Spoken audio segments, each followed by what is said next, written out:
Hello, hello. Welcome along to your Tuesday night Gers TV show. We've got myself, Gordon, here, and alongside me is Lewis. Lewis, how you doing? I'm doing alright, Gordy, how you doing? I'm very well, thank you. Live at Ibrox Park, we've got Ryan. How's it Ryan going? Pro. Live at Ibrox Park, we've got Ryan Proper. How you doing, Ryan? I'm fit and proper, mate. and Fit and proper person. Aye, and on the decks tonight, and the brains of the operation, we get Simon, who's behind the scenes tonight. So Simon's with us as well. So okay, so let's get cracking. I think as the season draws to a close, so there's that optimism at the moment. But we'll just recap obviously the big European game last Thursday for everyone, and then we'll maybe have a bit positive vibes look ahead to potentially Balboa doing us a favour, and then end the show with a wee segment on the potential new manager, I think. Okay, so Ryan, since you're live at Ibrox, you can tell us your thoughts first on your overall impression, just your overall summary of the game, then we'll get into more detail. Of the second leg. Yes, that'd be great, yeah. Aye. I thought we were desperately unlucky. If that weren't for asking, I think the keeper saved it on at the post. If that finds the back of the net, it's there. The refereeing decisions are controversial as well. I think that the Dessers won in the sober light of day. If we'd got it, I think we'd have been quite happy to get it. But I can't understand why VAR didn't even have a look at it. Is the one for me. The fact that it was just washed away. The guys went up to the referee and said, "Look at my shirt. It's ripped." The referee should at least put his finger in his ear and say, "Listen, this guy's come up to me, his shirt's in bits. Gonna just get a quick look at that before I just send this away, just in case we've missed it." It's there to obviously VAR's there to stop clear and obvious errors, and the fact that the guys all of a sudden developed a string vest instead of a Rangers shirt would suggest to me that it should have been looked at. There's a couple of other ones as well. The handball wasn't that indifferent to the one that Stellan had given away the week before as well. So I think another day. But, it's luck. And, to get to a final with the calibre of team we have, being completely honest about it, the calibre team we had to get a bit of luck. And we had a lot of luck going to Seville. The penalty away at Dortmund that nobody's seen, the first goal, the 3 offside goals that Belgrade had chopped off at Ibrox as well. There's certainly a lot of times that we get the rub of the green the way at Seville, and I think that's gone now. And we just need to lick our wounds and get ready to go again next season. Okay, Lewis? Yeah, well, as you were saying, Ryan, that shot for asking, I think it was said down to the post, actually. I think you're right. If it does go in, of course, it's an absolute game changer, and same with the penalty as well. And as you said, I'm so shocked that VAR did not intervene as well. His shirt's ripped, and people are arguing it might be because of the quality of the shirts or whatever. But I mean, no matter what, there's a shirt pull, and I think at first it doesn't seem like there's much in it. But as you zoom in, as you slow it down, as much as we do argue we don't agree with slowing things down.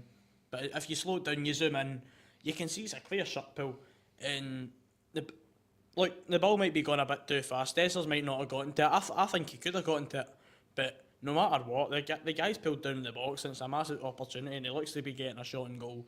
I think it's a clear penalty, and the fact that VAR didn't intervene was shocking, astounding to me. Okay, I'll talk about the game. I'll just talk about the overall game, then I'll get a bit my thoughts into the penalty decision as well. I thought I was really disappointed that we didn't make a bigger fist off it, to be perfectly honest, in Bilbao. I thought we were capable of it, and I've been until they got the second goal, we were still in it. I mean, a goal completely changed the complexion of the game. I just think that when we first came out, there was a lot of misplaced passes. I just think we looked nervous, looked a bit anxious, looked a bit stressed, and I was a bit disappointed in the way that they played. Understandable to a certain degree, but I mean, we just didn't click midfield to attack again, and it's been so many times this season. But we made Bilbao a good team. They're fourth in the Spanish league. They give people good games. They'll probably beat Manchester United. They'll probably get to the final. They've got a good chance of winning it. They put out good teams. They put out Roma in the previous round. They finished second in Europa League. So getting beat 2-0 over 2 legs isn't the most shameful result in the world that there's ever going to be. But I think Ryan's going to be a good point. Our circumstances went a bit better for us in the first leg. If Proper stays on the park for more than 10 minutes and we get that, as you said, the penalty. I think I don't really have much more to add to the penalty debate that not's been said about a million times. I think that when you watch it, in real time, if you like, you can see why the referee might not have caught it and or might not have appreciated just how actually bad the pull was at the time. Yeah. But that's the whole point in VAR, and they weren't shy in using VAR for the sending off last week, 2 weeks ago now, sorry, and they weren't shy in using VAR for the Sterling penalty award as well, as Ryan's pointed out. So for it not to go to VAR is a bit disappointing. I don't really buy into the conspiracy stuff, to be honest. I think with referees and penalties and the way the world is now, you can't really get away with any conspiracies or anything now.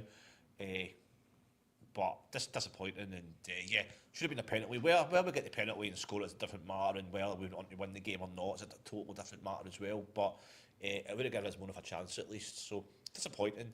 But I mean, if you said at the start of the season when we get to a Europa League quarter-final again, you would bite your hand off for the squad we've got right now. So we've made some money, we've had some good nights, and it's another experience, but disappointing. Yeah, and I mean, it is disappointing, and as I said before, just off camera, I don't think there's much point in reminiscing back in the game. I think over the two ties, probably the better team went through. To be honest, I don't think we looked overly great, especially away in Bilbao. I think we could have performed better, and as you said, I think we looked very anxious, we looked very panicky, and I think we let the pressure get to us. And don't get me wrong, there's massive pressure. You're going away to the hosts of the competition. Pretty much you're going away to the hosts, and who are a very good team, as you said. They're fourth in La Liga. They've knocked out some very good teams, top tier opposition. They've got some great players. There's a lot of pressure, but I think we just seem to let that affect us too much, especially in the away leg, I thought. Yeah. Ryan, anything to...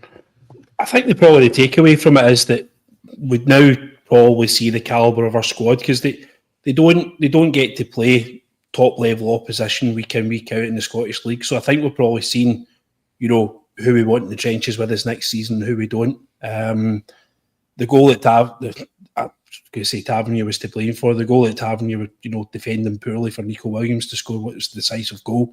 How many times have we seen goals like that being scored at Rangers' back post over the tenure that Tavernier's been at right back? And I think that's probably the signal that he's not got what it takes anymore. And it's a much loved, and we'll probably have a lot of fond memories of him when time comes, when he's no longer a Rangers player. But I think we need to now move on from him. Jeffy, I thought, was ridiculously poor as well. The first 30 minutes of the game, Hadji was doing all his yards for him. Never seemed to get up into the final third at all, constantly giving the ball away. Diamandi was a good shining light as well. The time that he spent in the middle of the park, I thought Diamandi showing himself quite well with that one. I can read out if he's a second, boys. But I think we've learned a lot from the current Rangers squad. I think we've learned that Danilo probably isn't an answer coming from the bench for us. So we know the areas that we identified the weakness. You can see again that Balogun once again is going off injured, and it's an accident that happens, but it's just consistently and persistently happening to Leon Balogun that he's starting games for us and not finishing them. So we need to be looking elsewhere for centre halves in the summer as well. I'll read this comment out for friend of the show, Alex. Yep.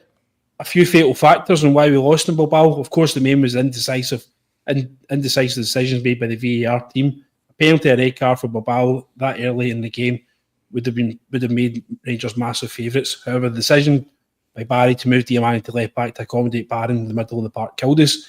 Also, Tavernier sleeping in the back post finished the ties. Basically, what we're saying. I think if it was me on that one, I don't think Barron should have come on. If it was me, I'd have brought in Ciala and just shuffled the defence right. Put Ciala on the left-hand side, Balogun and Suter stay, and you push Tavernier out to right back. I thought it was a mistake bringing Barron on at the time he did. I thought Ciala would have been a better option for him at the time. I don't know what you guys think on that. Well, I'll come in and just pick up a couple of things. Again, I hard to disagree with all the points Alex Kelly's made there, so well said.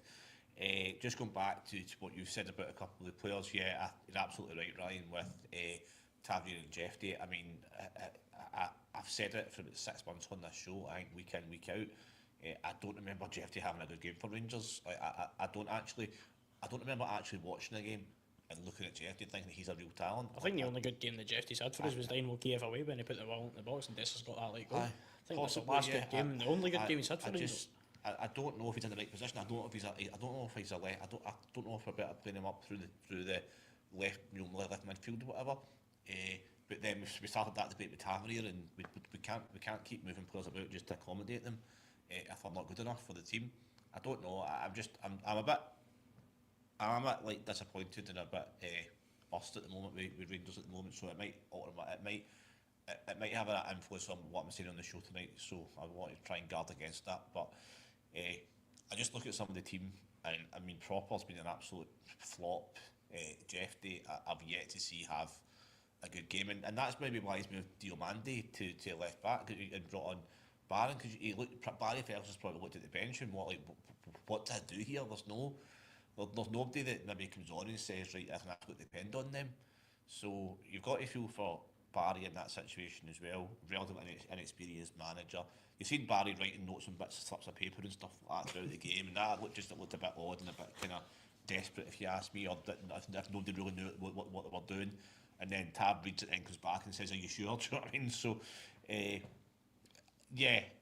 But what really disappoints me, but the best of it is all it takes is one goal in that game, and we're right back in it. But yeah, I think most of the team, I think that squad's kind of going to be broken up a little bit, and they're not a big bit. And frankly, again, guys like Danilo and stuff, you go back to £5 million, 30 grand a week. What we've got, a handful of goals and a handful of appearances in 2 years, almost, best part of 2 years. I just think it just sums up the last couple of years for Rangers. But that said, hope springs eternal, and we've got some good young talented players coming through. And I think now for the rest of the season, do we play guys like Bailey if he's fit, and Finlay Cutters and that for the rest of the season? Do we give these guys a chance to prove themselves? Absolutely. I think we should. I wouldn't even be surprised if Mason Munn gets a game in the last 5 games of the split. I wouldn't even be surprised. I think of course, these games right now are dead rubber, and I think majority of Rangers fans are just wanting this season to end. Hope that's not Jeffy messaging the show saying, "Give me a break, Gordy," because all I see. You've seen the big J, all I see is the blue and the big J. So hope that's not Jeffy having a go at me for saying he's not good enough right now. Because don't get me wrong, he's better than me at left back. You know what I mean? Like, just. But aye, no. Anyways, I think majority of the Rangers fans are wanting this season to finish. We've got absolutely nothing to play for. The league's done. We're out of Europe. We're out of all domestic cups. There's absolutely nothing to play for. So why wouldn't you give your young players a chance right now? And I think if we don't give them a chance, there's a massive possibility of them leaving. Because see, if they're not going to get a chance and try earn a place in the first team now, when are they going to get a chance? Because I know Bailey Rice has played. Well, he played in a big game at Bilbao at home. Unfortunately, came off with an injury, but you've got to give players like him, Finlay Curtis, even Mason Munn a chance. Now, I can even see it with Ross McCausland, as much as I don't rate him, and he's got more first team experience than a lot of the younger players. I can see him playing majority of the games right now after the split, but we've got to play these young players. I think we've got to. Okay. But anyways, I think we're going to read out this comment now that's just came in. Ryan, if you want to read that out, pal. Yeah, I'll get in. So this is from John Morrison. Even though I agree Bilbao deserved to go through, given they were the better team over the 2 games and created more chances. However, we had no luck at all in either game, which I think we touched on earlier. Can't agree with that at all. One from Mark Lynch here, no blame Barry for a current situation that runs much deeper than that, 100%. No arguments at all with that. Yeah, I'll just pick up briefly on that if I can, guys. I think one of the biggest problems we've got at the club is, I always spoke about it before, and it was the first thing Clement mentioned when he went to the club, is the medical area of the club. But most of the Rangers' problems in the last couple of seasons, in my opinion, stem from either not doing due diligence on people's players and their injury potential or injury record, i.e. the medicals, or there's something wrong in the training when we're training these guys and they're going down like flies. And then thirdly, when they are reporting injury, the physio team either misdiagnosing them or mistreating them. Because if you look at Sterling's out for another 6 months probably. Ballaghan's out every week. Cortez has never had an injury in his life and then been out for the best part of 2 seasons. Same for Danilo. But then you look back at somebody like Philip Hollander, who signed for Rangers, was out for like maybe over 3 years, probably the best part of 2 seasons, and then he's went away, and I don't think he's had an injury since. And then you look at other players, and like, you know, obviously I mentioned Cortez, but you look, even Redvan's come in, young player, have been out of team injuries for 2 seasons on and off. Matondo and Tom Lawrence as well. Matondo, Lawrence, I mean the list goes on and on. Kemar Roos, big example. Oh yeah. These are guys that are cost us millions and millions of pounds, and not Well, only who was the boy for Bournemouth? God, did they sign and he didn't even That kick a Arthur ball. Born, I don't think he ever actually kicked a ball for his. Never kicked a ball for his. Picked Andrews. up a 10 grand wage for 3 years and never kicked a ball for his once. Right. But I believe that he's actually went down south and he's playing again. Playing for Swindon. Swindon Town, is it? Yeah. I thought that. So you look at these players, and then that guy, Rafael Fernandez. Now I don't rate him whatsoever, right? But even him, he's come in. He get injured, and then he's been the first game he played for us. I think he got injured, and then he came on he's been a kind of cameo appearance in the game against Hibs. I think Ibrox has been off injured after 20 minutes. See, for me, I think it's too easy for players to say that they're injured now as well. You know, if you remember kind of days gone by, you know, there's a difference between hurt and being injured, and it's dead easy to say I'm feeling tight today, I don't fancy this. Give you an example of Connor Golson, right? So remember Rangers played Motherwell, and it was a Christmas Eve kick-off. There was a bit of a kick-up about the Christmas Eve game. I think we played at lunchtime, or maybe a wee bit later in the Christmas Eve game. And Clement had said that Rangers were going to be in training on Christmas Day. And no surprise, 10 minutes to go, Connor Golson, who very rarely was injured for Rangers in his defence, goes down, hamstring, tight, so he doesn't need to go training on Christmas Day. So it's situations like that. You remember John Brown, so the day they won 4 in a row, so I'll probably be able to help us out with that. Had to beat Aberdeen the last game of the season. John Brown played with no Achilles, more or less. Yeah. A player would never do that for us. It's mentality. See if you want to play, you'll play. You'll take an injection. You'll run through the pain barrier. Grab a couple of paracetamols. You'll go a wee bit extra with the masseuse before the start of the game. Right. And you know what? I agree with you to an extent, Ryan. But to be honest, sports science has a lot to play in it as well. Sports science is coming out and saying these players aren't fit to play. They've not had enough sleep. Something silly like that. And the managers haven't listened to them, and a lot of managers have came out against sports science as well. Philip Clement did, and these managers are having to drop players because of this. And I think you've got to play that. Of course, mentality is a big thing in that, but sports science as well, which has recently came into the game a lot more than what it has been before. You've got to blame that to an extent as well. I mean, yeah, but even I remember growing up being a Rangers fan, and you had guys signing like Seb Rosenthal who were police promising players, we signed them for millions of pounds, and you didn't kick a ball for them because they get like a knee injury after the first game. The first game. I don't know if we are like, you know, I just don't know, like, just for the last, especially in the last couple of years again, excuse me, our injury list is horrendous, and what it means is as well, there's another factor to it as well, is the players that are playing together, they don't gel because they don't get that chemistry with each other as well, because they're chopping and changing every week. It was difficult for Clement when he came in, it was difficult for him to get a settled team, it was difficult for Barry as well, and with the defence as well, you look at Butland's form, I don't have any doubt whatsoever that Butland's form is this season because he doesn't have a settled front four in front of him, week in, week out. I don't know, it's just, there's just the scouting as well, like I don't think our scouting team's particularly great, I don't think our medical team's particularly great. I just don't know, I just think there's big issues at Rangers that need addressed, and hopefully over the next couple of months we'll see some traction on this takeover, and we'll see some action on that. But yeah, I don't know what you guys think about the scouting and the medical department, but I think that with this takeover, I think for me there has to be a root and branch clear out, a root and branch relook at how Rangers are actually doing stuff. Mm-hmm. And I'm gonna quickly touch on a comment that was on the screen now, not, and it was Mark Lynch that was saying some of these players are playing. Oh, there we go. Some of these players are playing for their futures at the club, in my opinion. So there's still lots to play for. We should look into ripping up Cortez's contract now. I don't know what you think about that. I don't think there's much to play for, obviously, in terms of domestically or any sort of competition. But I mean, yeah, you've got to say there's a lot to play for the players, for these players, not for the fans, but for the players, the younger players as well. And as you said, a lot of the players in the first team who we've clearly came out and if we've came out and slated them or whatever, this is their chance to prove. There's absolutely no pressure on them. They've got to show it and shows what they can offer. I don't think you'll get most of the players like Dessers playing for the rest of the season. I really think that. I mean, I don't get me wrong. I don't want to sign out Dessers because we kind of chalk and cheese with this show. Me personal opinion anyway. Right. But I think there's some of these players that we talk about Rangers mentality. Individually, if we look at games in isolation this season against certain teams like Celtic, like Fenerbahce away, like Nice away, like even Malmo away, even to a certain extent Kiev away in the first, one of the first games of the season. Taken in isolation, we play well in these games and we can dominate teams.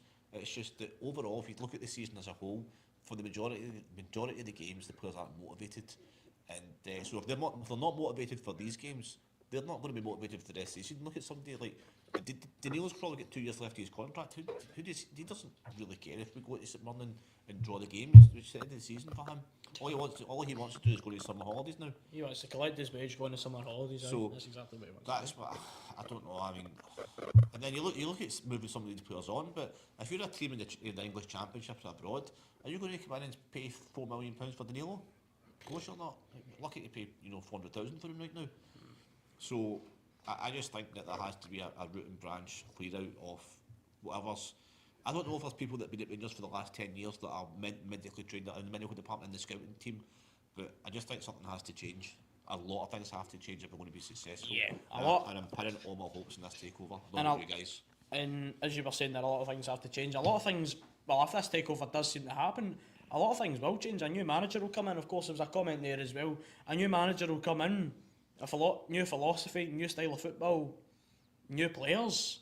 So there's probably going to be a massive rebuild coming, and I think it's going to be a similar level of rebuild than when Gerrard came in as well. When Gerrard first came into the team, so I think it's going to be massive, and I think it's going to take a few years to get us back to where we belong. And unfortunately, we don't have that few years. We don't have that, and to be perfectly honest, the fans don't have that sort of patience as well. We can't accept any longer being second best. We can't accept getting knocked out in Europe as much as I think we did well to get to the quarterfinals. We could have certainly gotten to the semi-finals, and if we came up against Man United, we could have certainly gotten to the finals. And we've proven that we can do it extremely well in Europe, so we can't accept how we're doing so far. And of course, I'm not even going to talk about the Scottish Cup and the League Cup, but we can't accept it, and some things have to change, and things will change when this takeover comes in, but we need to give it time. But the fans don't have the patience, as I said as well. Okay, so we will kind of speculate. So we'll just kind of finish off the European angle, then we'll talk about speculating the new manager for 5-10 minutes after that. But there could be a bit of positive news from obviously the big assignment Rangers would be getting through and getting to the final, etc. again. Yeah. But I suppose a tiny positive might be the fact that there's kind of speculation that if Bilbao were to win the league, Europa League, and finish fourth in their league, then that might give Rangers a boost for the Champions League qualifiers and mean that our route to the potential Champions League next season could be slightly easier. So, Ryan, I'll start off with you. Are you going to be rooting for Bilbao? I'm afraid so. Sorry to put you on the spot. There was no easy or less direct way to ask that question, I'm afraid. It's like Turkey's voting for Christmas. I'm not getting much time for Bilbao, to be honest with you.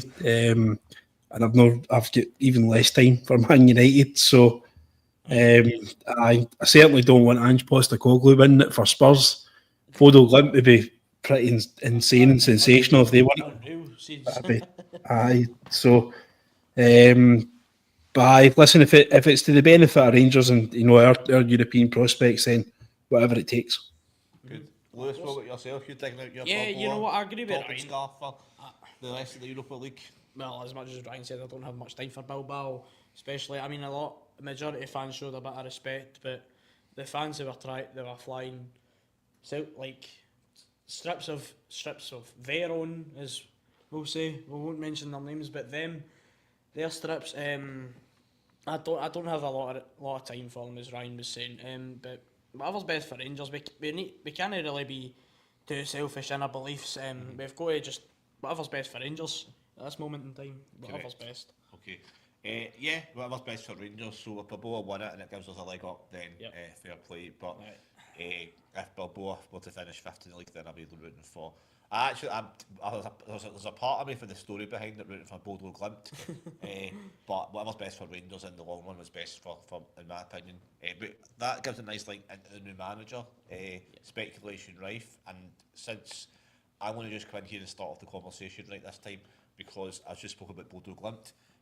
I think getting somebody like Knutson in, who has taken a team from relative obscurity to the dominant team in Norwegian football. Granted, it's not Serie A or the Premiership, I get that, but he's taken a relatively obscure team, created the foundations, built up a style of play, built up his reputation, and now he's, I just say Bodo Glimt are favourites to beat Spurs in the semi-final Europa League, which sounds crazy to say, but I reckon somebody like that would be, for the job that he did at Ibrox over the next 2 or 3 years, I think it would be absolutely perfect, and I would be over the moon if we could lure somebody like Knutson from his job at Bodo Glimt to now to Ibrox. Might be a far-fetched idea, people might not agree with it, but given what's needed at Rangers right now, and given his track record over the last 3 or 4 years, I think he just could be what Doctor ordered.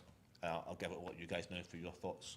Well, I mean, I agree with you in terms of I think it would be incredible. I think it would be a brilliant appointment, but I don't agree. I don't think it is realistic, to be honest. And his name's been in sort of whenever a manager gets sacked or leaves, whatever that. His name's always there in the bookies odds somewhere, around fifth or sixth favourite or so to get the job. And there's always that sort of speculation, but I don't think it will happen, to be honest. And if Bodo Glimt do manage to somehow get to the final and to win the competition, I think, as much as I don't think there's any bigger than Rangers, of course, but I think there's a lot of better teams he could go to, and I could see him going to maybe going to Germany or even Italy or something. I think he can go to a lot of top teams. I think he can go very far. As you said, a manager who took a team from pretty much nothing to a European semi-final, for God's sake, and look what he's done. Even in seasons previous as well, he's beaten some top teams as well at home, and I think he's certainly made that an absolute fortress where Bodo Glimt's ground is. Of course, it's always going to be a tough place to go with the weather conditions right up in the Arctic Circle, but he's made that a very, very tough place to go. A very solid team with, to be honest, not really any big names either. He's just built a solid foundation in the team. Got obviously a clear set style of play, and I think that would suit Rangers, but I just don't see that happening. Ryan, you want to put your tuppence Smith in? I think the opportunity we were ever going to get him was probably prior to getting Clement in. His stock's probably too high within European football now that he's probably just slightly out with their reach, which is disappointing, but you never say never. You kind of wonder why he's not taking other jobs. I think other jobs have been offered to him. There was rumour, obviously, that the Ajax job was put in front of him and he knocked it back.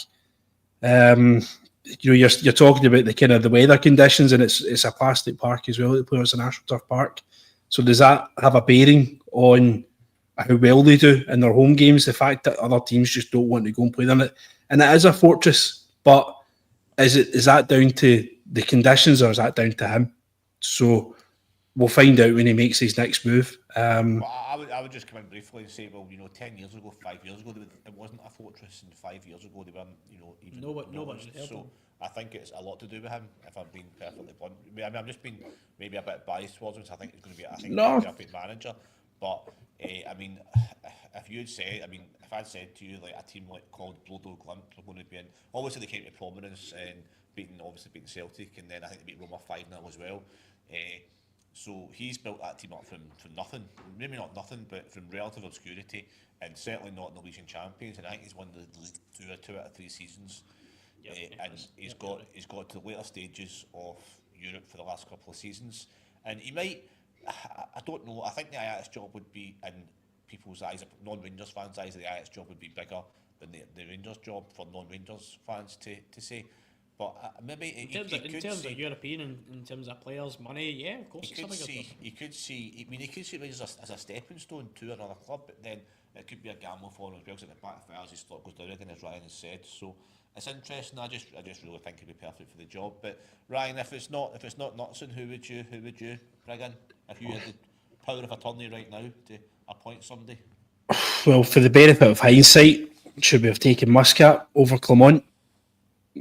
Just with the style of football that he plays and experience of winning leagues and knowledge of the Asian market, which I think we've got to agree now is quite powerful in this part of the world. I don't know if we've burnt our bridges with Muscat. The fact that he was not back for the job, would he be interested in coming? Has he got a bit of a sour taste in his mouth actually getting down to the last two and not getting the job? So he might not be interested in that. This Gerrard rumour doesn't seem to want to go away either. And that's really that's splitting the support right down the middle on that side of things. Kind of almost like the Ryan Kent being available again, split the support right down the middle. So the last thing you want to do is do something which is going to split your fan base right down. And it's the first thing that the American contingent would do is split the fan base in two. So that's certainly high risk as well. I think that the Rangers fans would kind of coalesce around Gerrard again. I think that if we talk about it now, there is a bit of debate about it. He's absolutely right. It's kind of 50-50. But I think that if he was appointed, I think they would pretty much rally around, not to quote a stage play or anything like that, but I think we would rally around the Rangers, as it were, and rally around Gerrard. Not for me personally. It's like getting back with Rex. Is it a good move? Is it a bad move? Maybe personal experience gets in the way of that one. I don't know. But Lewis, I've always said about nonsense. I don't want to dominate the conversation. So, if you had the power of attorney right now, who would actually, Ryan? I don't think you answered that question. I think you dodged it a little bit there, actually. So, I think you gave a little bit of commentary on who it could be. But who would you go for, mate? Can I put you on the spot? Would that be all right? I'd take Muscat. Good. I think it's I've got my heart would say Gerrard, right? Because Gerrard done so much for us and built a team up over a kind of 3-year period with next to nothing. I think the only player that actually get any kind of dosh for to sign was Kent. But Kent was putting I think it was a 4-year pay-up plan with Liverpool to actually get him. So it wasn't a kind of really significant outlay. He won the league and he was given John Lundstrom and Fashion Sakala in free transfers. So he done it basically in a shoestring. He's developed Calvin Bassey into a £25 million football player with the assistance of Gio, obviously, at the end. He's developed Nathan Patterson into a £15 million football player. Yes. Probably held on to Aribo as well. He's probably held on to Kent and Morelos too long.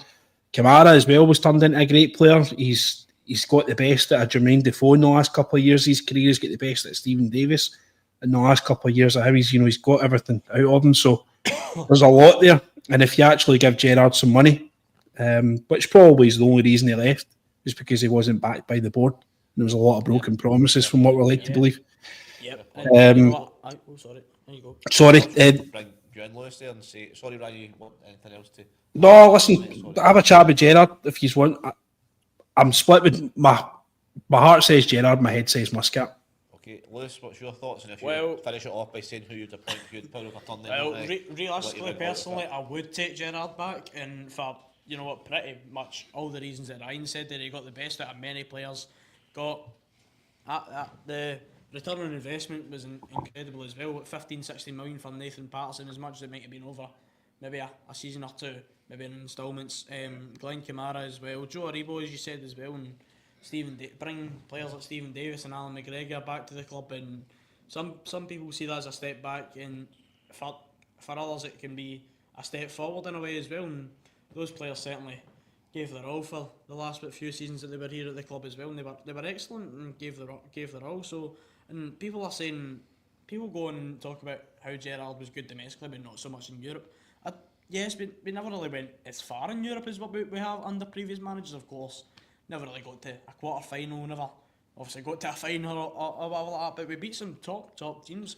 And he had a good record in Europe, to be fair. I don't actually think he lost many games. Gerrard establishes as a European, of course. Over the course of a couple of seasons. Of course, Gerrard establishes as I think he got to the group stage in the last 16 twice, so there was progression every season in the Gerrard when it came to Europe, so there was definitely, I mean, he definitely built the foundations. And it was a massive rebuild and a massive job to come in, and as an experienced manager beforehand, don't only managing the Liverpool youth, it's a massive ask. And he came in and he did the job he was required to do. He stopped the 10 in a row. He won the league in of course, I think he did very well with Rangers, and I would take him back. And as Ryan said, the only reason he left was probably because he wasn't backed by the board. And I think under these new American investors, if it happens, I think he will certainly be backed. Okay. Well, yeah, but as you were saying with Muscat, Ryan, I don't think his name's really been involved as much as what it has been the last few years. Whenever a manager gets sacked or leaves, we always see Muscat's name right up there, getting talked about. This season, not so much. I think he signed a new contract recently, right enough, with Shanghai Port. But I wouldn't be opposed to Muscat, but realistically, I would probably take Gerrard back. I think we'll maybe catch up with some comments now. If there's any comments coming in that we want to do, I'll just kind of add my topics with in. Dude, overall, I mean, I wouldn't be disappointed as such if Gerrard was appointed back. I just think when he was appointed the first time around, I thought he was a perfect man at the perfect time for what happened with Kachina, etc. And what happened with Botman, then Kachina, and then obviously Murray getting the job for a wee while temporarily, much in a similar way to Barry just now. I thought he was a perfect man at the perfect time because he had that reputation. He just about finished playing. He was doing some good punditry work, and he was obviously getting a bit of coaching experience. And he had that reputation, and he had obviously his playing career as his fallback reputation, and he's a great motivator. But since he's left Rangers, he's went to obviously Aston Villa. Look at Aston Villa now. Aston Villa almost beat PSG out in the Champions League last week, and that's just in a season and a half since Gerrard's left. Then he's went obviously Saudi Arabia, where he's probably just went there not really taking it too seriously with the football, more about the money for his family and his future, which is fair enough. But if Gerrard came in now, this season, would he have the same impact as he had when he first came in because of the fact that he's been away for a couple of years and not done so well? Would his reputation been damaged a little bit as his stock went down?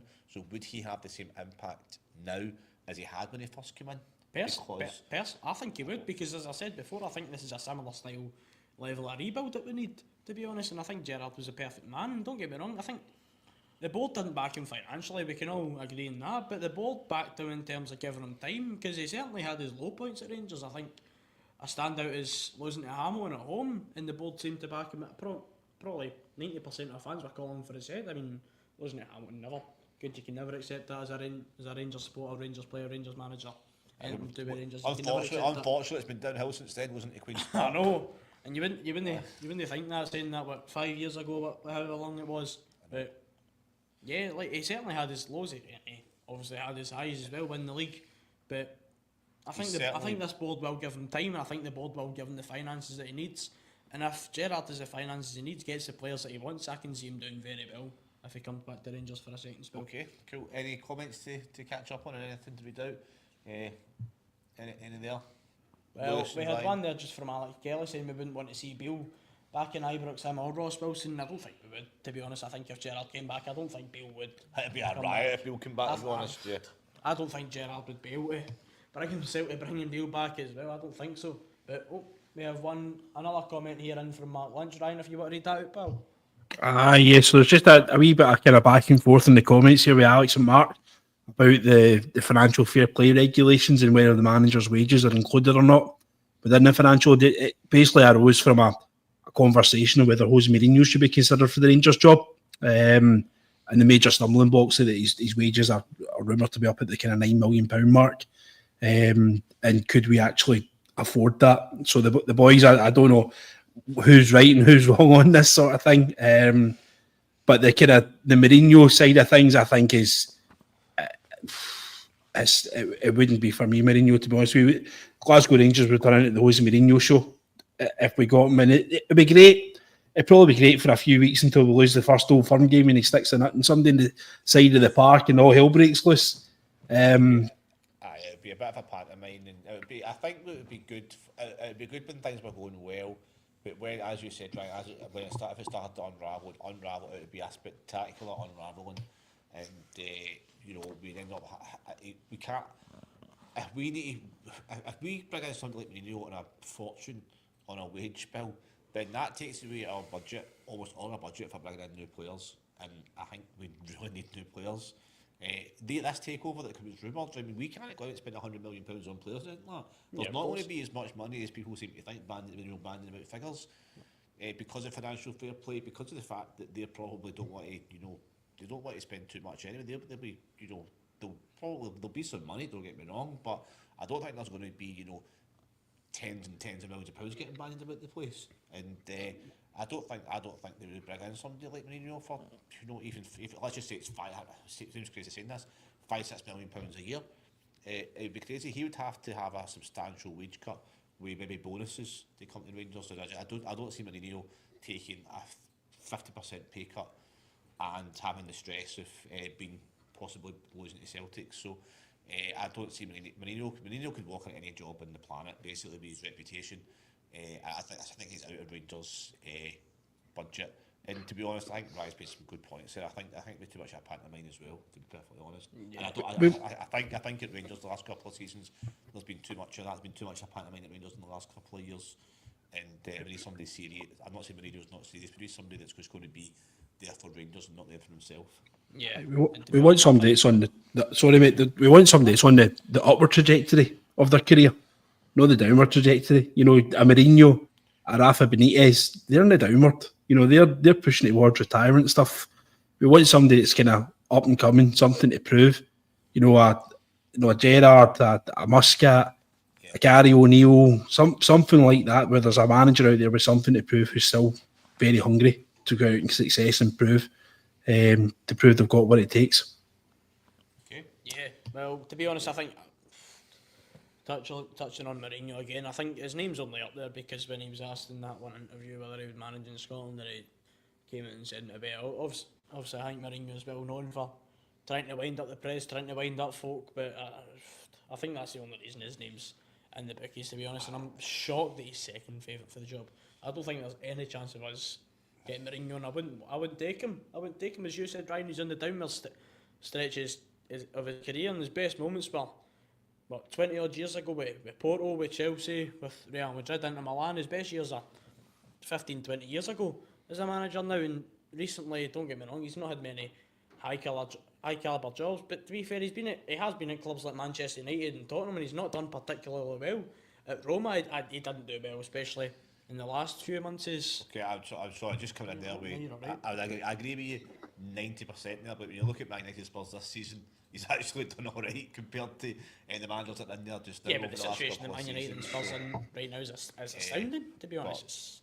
No, I just think, I think Jose Mourinho, I think he would be, he's probably one of the most dedicated managers in the history of world football, and he's certainly, when he went into Milan, he did amazing at Milan, given the fact that Napoli, Juventus kicking about at the time as well, AC Milan as well, so he did really well there.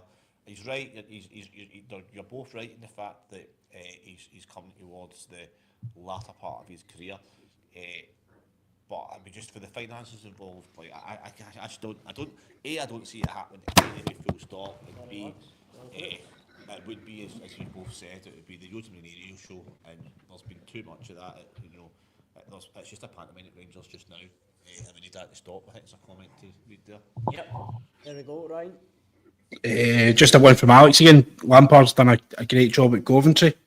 It's Graham Souness's recommendation, obviously, for the job before Clement got it. Marco Rose, ex-Borussia Dortmund Frankfurt manager, available. Loving the German style of football. My only problem with Marco Rose, to be honest with you, there's a picture of him that kicks about the internet when Leipzig played at Parkhead, and he's standing at the side of the park, fully dressed in green and white. So I don't think we could have that, to be honest with you, because every time we lose or he loses, that picture's just going to get flung right back up. I think there was one more. Mourinho's just got too big of an ego, which I agree with as well. Yeah, Lampard's went into Coventry and he's on a 3 or 4 year contract. There's absolutely no way we could afford to get Lampard off Coventry unless we're prepared to spend, maybe £3, £4, £5 million on him, because he just went to that job this season, done a good job since he's went there. Playing in the playoffs for the Championship as well, they're pretty much secured for that. So he has took Coventry to. Funny enough, now I mentioned it, I actually did lose last night. I just seen the score. I think they beat Derby, beat them, or Plymouth beat them, but other team beat them. But they are quite favourites now for the playoffs. So he has done really well. I think they went to mid-table to the playoffs. He's been on a really good run. I think in the last kind of 3 or 4 months, he's won 90% of the games there, which is great. But he'll be on a 2 or 3 year contract at Coventry.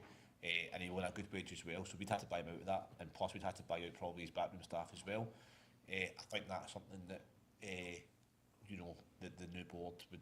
I think the priority for us is signing players and bringing in players and changing team, freshening the team up rather than that. But I mean, I'm not saying anything bad, but I don't see that happening either for that particular reason. Yep. New comment just there in from Matt Lynch, right? Yeah, so the first thing a manager will want to know is what budget is the players. That'll be massive for who comes in because they'll need to hit the ground running. I think that's there. I'd actually wrote a list of about 15 players down that I thought basically didn't have a future at Ibrox, and there's maybe only 3 or 4 of them that you could contest. I think the rest of them have got to be out of door. You know, your names on there are like Cifuentes, Dow, Davies, Lawrence, Balogun. There's loads of names on that to go. I totally agree. And I think it wouldn't. I think, see if somebody told me we were going to sign 20 new players, I don't think that's ludicrous, to be honest with you.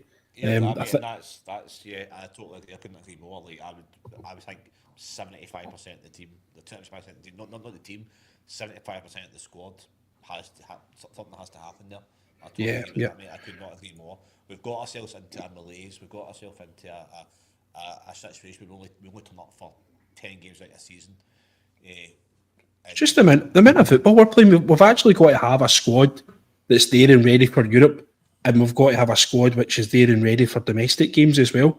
We've got to have the ability to say, right, you're only playing every second game for us. Because how many games do we play in the Europa League? Is it about 7, 8 games? You're talking maybe between 2 and 4 European. You're talking at least 4 qualifiers over two ties. I think you're looking at least 7 or 8 league games now with the new format, and then a couple of knockout ties. You're talking maybe 14. I mean, ideally, you want something like it's 21 games to get to the final or whatever, or to win it.